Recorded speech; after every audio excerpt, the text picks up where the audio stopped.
Well, look, here on Take 5, we have a segment that we call the Deep Dive, and it's where we take a news story or an issue and we give it an extra few minutes to dig deeper, to add more context, more perspective.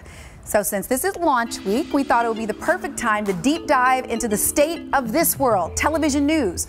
So if you have thoughts, if something comes to mind immediately, you can text us on our number 206-448-4545. First, how many times have you heard this about television news? I don't watch local TV news. I really don't watch local news. It seems really exaggerated. I don't really watch it either. I end up kind of scared. They should be a little bit more intellectually challenging as opposed to just stating the fact. It's really depressing. I will watch it for feel-good news shows. Look, I've spent more than 20 years working as a journalist, and unfortunately, we in local TV news have heard this for a while now. And those feelings are forcing us to grapple with some big questions. Is it our role to sugarcoat news? As journalists, aren't we supposed to report what goes wrong? Is it our job to manage viewers' emotions? We can't run from our problems, right? Now, on the surface, these may seem like reasonable questions. They're factual, but frankly, they miss the point. Now, I'm not trying to take a shot at my industry, but I think it is time to take 5 and self-reflect. The truth is, people are describing news as too depressing at a time when violent crime rates are about the same as they were when this came out. Leave It to Beaver, starring Barbara Billingsley.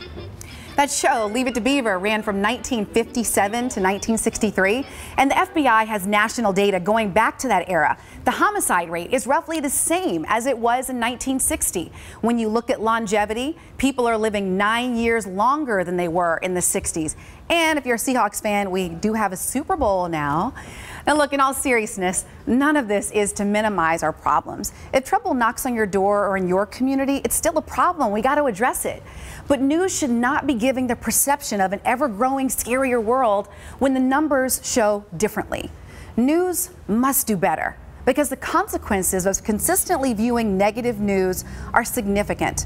Look at this guy, Dr. Graham Davey. He's a psychologist who's known for his work in the field of anxiety and worry.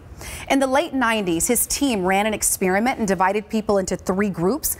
One watched a positive news bulletin, another watched one that was negative, and the last an emotionally neutral newscast.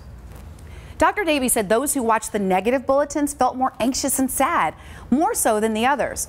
But more interesting was those same people were more likely to focus more on their own personal concerns or worries. So not only were the negative news viewers more anxious watching the news, after it was over, it made them more anxious about other things in their lives. It's scary, huh? Now, some have proposed we only do positive stories all the time, a rundown of everything that went right in the day. But in a city where we have people living in tents, traffic moving at a crawl, and schools grasping for adequate resources, putting a positive spin on news can't be this one-dimensional concept.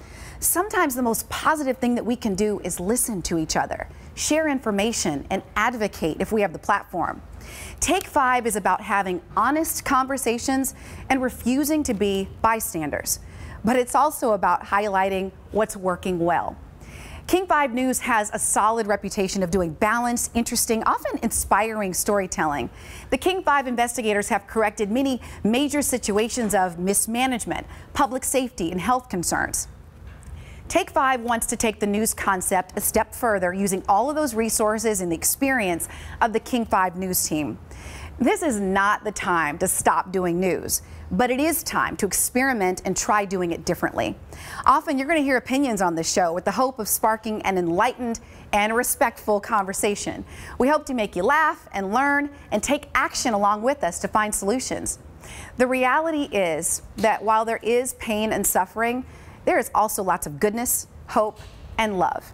And I think every day that is something worth taking 5 to celebrate.